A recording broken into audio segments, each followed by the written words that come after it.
Campsite Media. Hello? What is this? What do you want What me to is say? going on here? It's just, Chameleon. Okay. You're listening to Chameleon. A production of Campside Media. Oh. Hey, this is Josh Dean. And I'm Vanessa Gregoriadis. And today, we're doing something a little different. While everyone eats socially distanced Thanksgiving, we're taking a short detour from our story to bring you into the process of reporting on the infamous Hollywood con queen.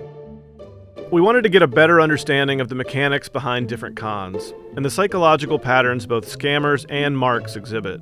So we talked to two people who think a lot about con artistry professionally.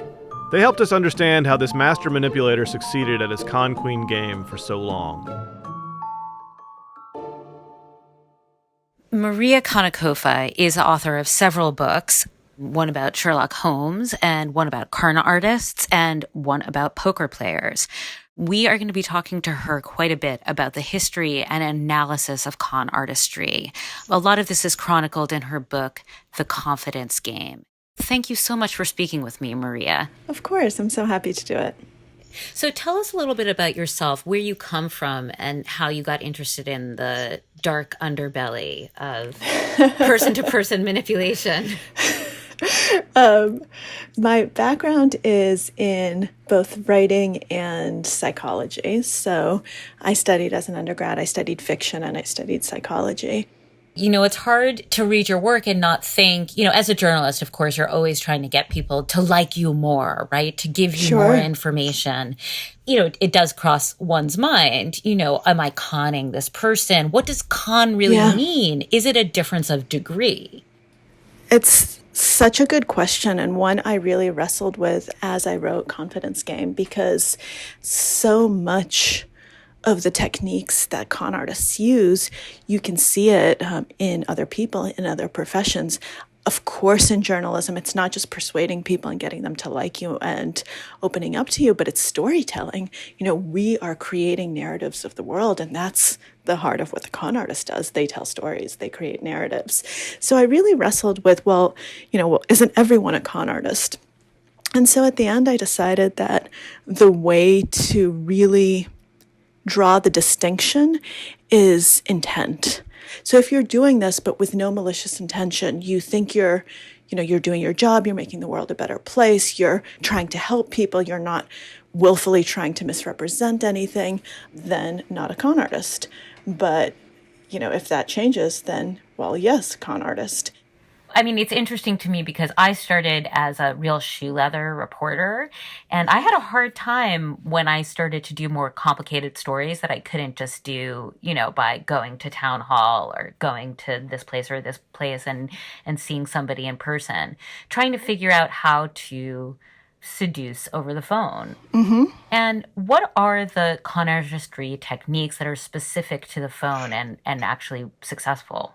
Most things aren't actually medium specific. What I found was that every new medium expands the reach of the con artist, but doesn't actually change the essential nature of the con. The phone is a little bit more difficult because you don't have all of the in-person cues, but what you do have is a way to create urgency.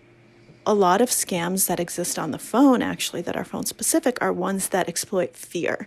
So not all cons work on fear. They all work on emotion, on hot, visceral emotion. But fear is not necessary for a con to work. Phone scams are actually very prone to that exact element. First of all, you are disrupting. You're catching them in the middle of something. So a lot of times con artists will call during times while they'll know, a mother's probably picking up kids from school or making dinner, or maybe even during family TV watching time. Hello? And then they create a sense of fear and urgency. They say, this is the IRS. Did you know that your taxes haven't been properly paid and you owe $2,000 or whatever it is? And in the moment, you've just been torn out of something. You're like, oh my God, this is really bad. And then there's a lot of pressure to act immediately. And people actually who wouldn't fall for this in person end up falling for it on the phone because they're scared and they're scared to be wrong. Right. That makes a lot of sense. So how often are con artists women and how often are they men? We don't have good numbers about con artists, period, for a few reasons. One, a lot of them are never caught. And number two, because so many of them haven't been caught, we don't really know what the makeup looks like. So I like to joke that we don't know as many female con artists as male con artists because women are just much better at it and they're not caught nearly as often. And I think there might be some truth to that because a lot of the skills that make good con artists are skills that females have had to develop throughout history. Their skills of listening, their skills of empathy, their skills of reading emotional circumstances and kind of the emotional tone of a room. This is particularly in our podcast, which is about somebody conning a lot of low to mid-level players in Hollywood, trying to give them a big break, right? And it sounds like the call they've been waiting for. Yet they tell us they were depressed at the time, that they felt they were not actually succeeding and that perhaps they were not good enough to succeed. Yet you write a lot about con artists exploiting our belief in ourselves as successful, etc. And I was wondering if you can speak to how that all works, how those puzzle pieces fit together. Absolutely. So what con artists are exceptionally good at is profiling people. They are the best intuitive psychologists that I've ever met. They listen incredibly well and they hear the subtext of what you're not saying. So they read you. Josh here. Interrupting because as I listen back to this interview, I clearly hear the examples we found of the con queen using the tactics Maria is describing. Remember hearing from Heather in episode 2? She was scammed into going to Jakarta for a bogus film project. I guess stroking my ego a bit and making me feel, okay, well, maybe I am legit. She was at the point in her career where a big film project like the one the con queen pitched would really boost her confidence in her craft. Heather was feeling vulnerable about that before the con, and the con queen was exploiting that. There was always a part of me that felt a little bit like I was a fraud. And I guess if this happened to me, it would solidify my position and confirm that I wasn't an imposter. And it would prove to everyone, I guess, that I was legitimate and that I was good at this. Now back to Vanessa's interview with Maria. They listen and then they give you the version of yourself that you already on some sort of deep down level believe in. We have a psychological bias, this optimism bias, that makes us see both ourselves and the world in a slightly rosier light than it actually is. And that is what the con artist exploits. So yes, if I am an out-of-work actor or even a working actor, but I think I deserve better opportunities, or I'm a photographer and I think that I really can do more, the con artist will see that and the con artist will jump and will tell me, I see this in you. I see your promise. Where people are in their lives can actually predict how susceptible they are to being conned. People who are in moments of transition, so maybe you've lost a job, maybe you're going through a divorce, maybe somebody has died, or maybe it was positive, maybe you moved to a new city because of a new job, but your frame of reference has been disrupted. Con artists can really pounce there, and they'll give you back that sense of self that you're missing. So in terms of that, like more globally, we hear a lot these days about how there are so many internet scams, right? And I assumed at first that was about a different mode of media being used, one that's much more easy to be deceptive on and to obfuscate the self. But I wonder, is it also about the fact that we're living in politically and nationally and internationally a very tumultuous time? How does that play into whether you're susceptible to a scam now? Yep. Your intuition is completely just dead on. Scams flourish at moments where there's globally or locally, unrest or change or just tension. So in moments of social transition on a broad level, those are kind of golden eras of con artists. The first really big stories of con artists we hear were during westward expansion and the gold rush, where, you have all of this virgin country. No one knows what in the world is going on. Everyone thinks that anything is possible, and con artists are like, yes, I'm going to swoop in right now. Whenever you have a natural disaster, con artists are right there. Earthquakes, tsunamis, diseases. Historically, whenever the boat is rocked, whenever there's disturbance, both positive and negative, they swoop in and people become much more vulnerable. Because if you think about it, the nature of the world becomes much more in flux. And so you don't necessarily know, well, am I being stupid by thinking that this is a con? Am I being someone who's not embracing change? Am I just being kind of old and stuck in my ways? Who in the world knows? And can you tell us about the first Nigerian prince scam? Sure. I was so excited when I found this story. This was in the 1800s, when the newspapers were just starting to rise up, and you had an explosion of advertisement, and some ads started popping up in newspapers. There was a lonely boy from Nigeria who was a prince and who wanted a pen pal because he lived in a castle and there was just no one there for him to play with, no one his own age. This was really touching. And letters start pouring into the Nigerian prince. And the Nigerian prince is really excited. After a few letters, he says, I have so many jewels, I don't know what to do with them, so I'd love to send them to you, my new friend. All I want in exchange is a pair of old pants and some money. And people started sending him old pants and money, and somehow the jewels never came back.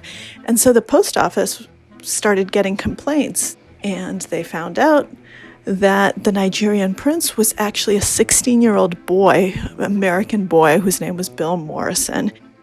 And that was the first Nigerian prince scam. And the person really actually said, I'm a Nigerian prince, which I found just hilarious.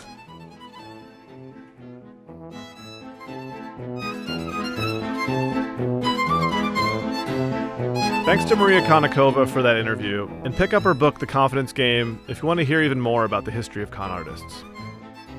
Coming up, we'll try to understand more about the psychology of scammers. That's after this break.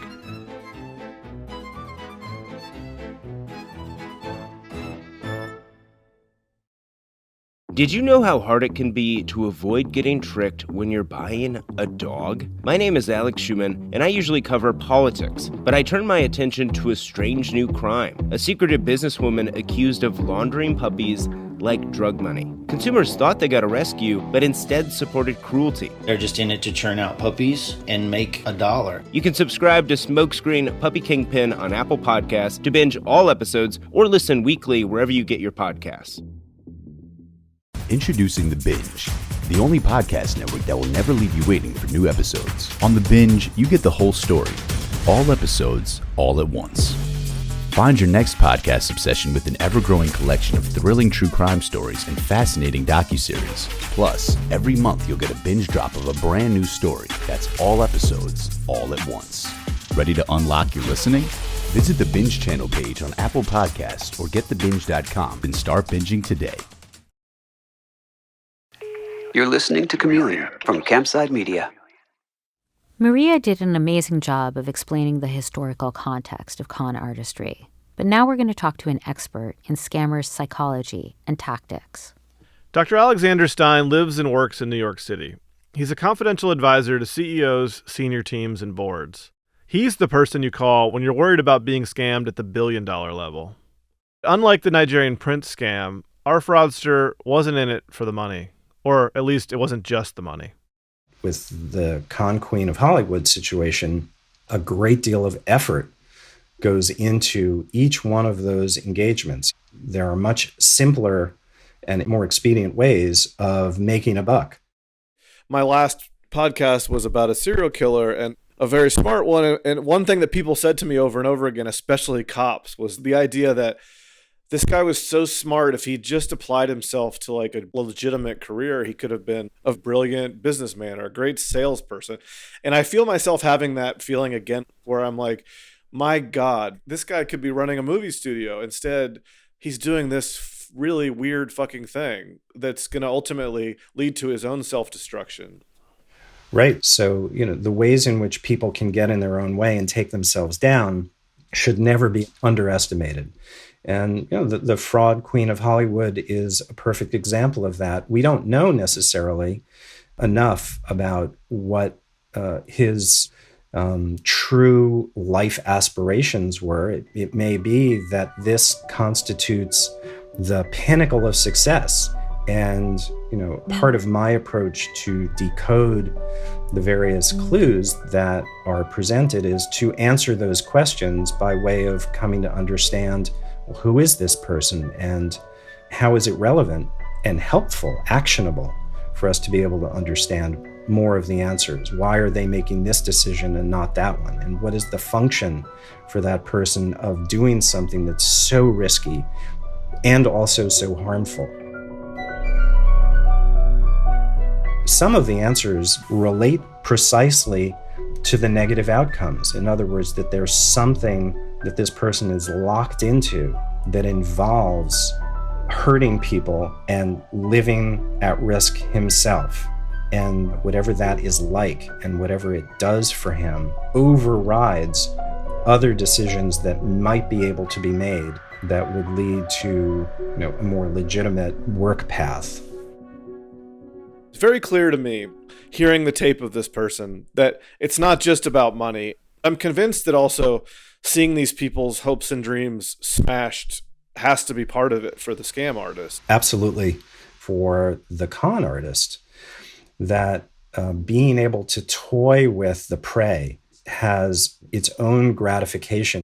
The addictive quality to it is a piece of this, that, once one victim has been had, it's about being able to re-engage with whatever the high is or whatever the underlying processes are that are so deeply compelling and inescapable that it has to be done again and enter into another relationship.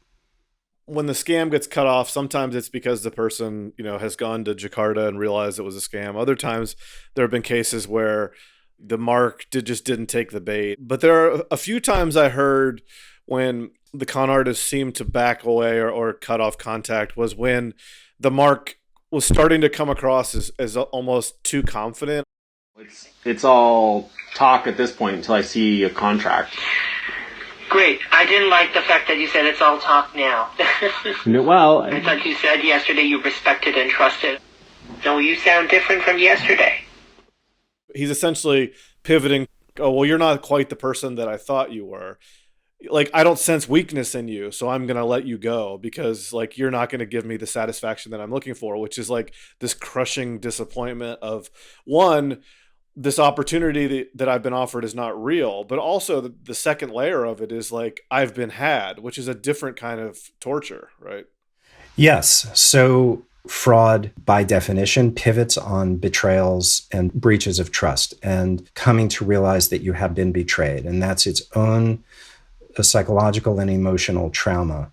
The fraudster understood from the outset what the outcome was going to be, which is that the other person's dream was going to be utterly dashed, and that would bring enormous pain, perhaps the most poignant and deepest form of pain.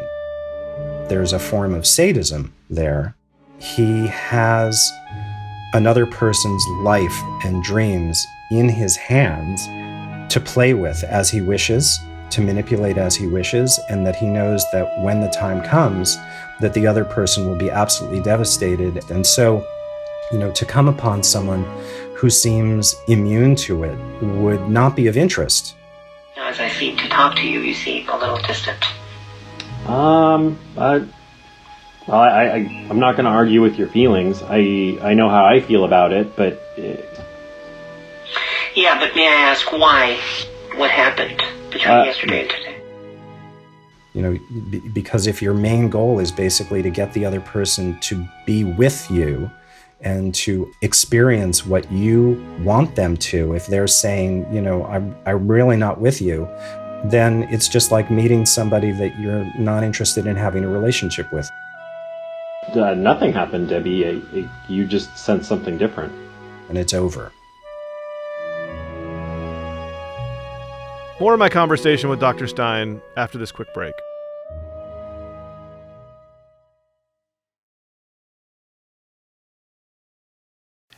You're listening to Chameleon from Campside Media.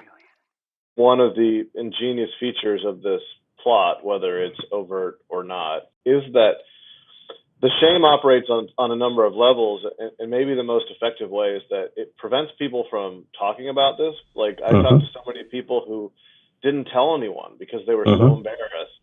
And it wasn't until people started talking publicly that other people came forward. And then we realized it wasn't 10 people, it wasn't 20 people, it was hundreds of people. But for a long time, he was operating with, I think, virtual impunity because nobody was talking about it, because he's using the shame as a weapon.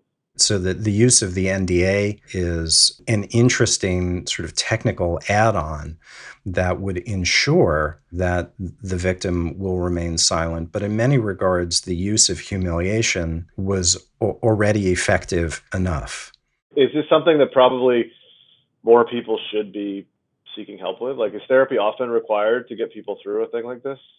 The experience of being any kind of victim often requires professional help to navigate through what gets called up as an indirect consequence of the incident itself, being manipulated into a form of behavior which is reprehensible to one's sense of self, can be really psychologically lacerating, and that may require professional help to deal with. The benefit of podcasts like this, which is in part not just to shine a light on this particular case and truly how fascinating and dramatic it is, but to help destigmatize the entire system and to enable people to understand that no matter how hard it is to contend with the aftermath of having been victimized, that it's incredibly important. The more attention it gets, he clearly knows people are after him at this point. That as the dollar amount climbs and the number of victims climbs, could there be any part of him that believes he could really just get away with this forever? It's very possible. He's still at large, and the people who are involved in the case are trying to develop, a very sophisticated and as clear as possible profile in order to be able to narrow the scope of possibilities to be able to apprehend him. Right. In the best case scenario, he's not going to end up as a powerful producer of Hollywood films or as a Singaporean hotel magnate or, becoming a productive member of society, is likely going to be a job that's not going to deliver this kind of power. That's a thing that you can come to terms with, that people can subsume and deal with and move on from? Well, you're already reconciling him to the dustbin. It isn't a foregone conclusion that that's the case, and it's perhaps part of the problem. Frank Abagnale Jr., who is the character who is portrayed in Catch Me If You Can, is an example of somebody who went on to have an entirely legitimate career and arguably does have power and influence in the world. But part of the problem here is that this individual apparently cannot conceive of a socially productive and legitimate way of being powerful or of exercising influence over others without being harmful and destructive. And I think that's one of the key problems.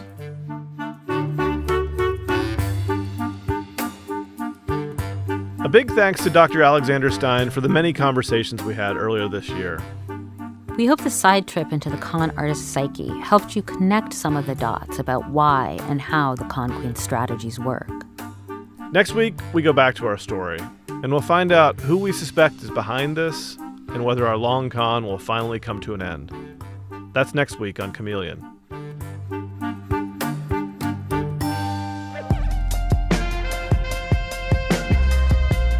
Chameleon is a production of Campside Media. It's developed, created, and written by Vanessa Grigoriadis and me, Josh Dean. This bonus episode was produced by Ashley Ann Krigbaum. The executive producer is Mark McAdam. Our associate producer is Abakar Adan. Fact-checking by Callie Hitchcock. Our theme song is Bad Checks by Houses. The executive producers at Campside Media are me, Josh Dean, Vanessa Gregoriadis, Adam Hoff, and Matt Scher. If you enjoyed Chameleon, please rate and review the show on Apple Podcasts. It helps other listeners like you find the show.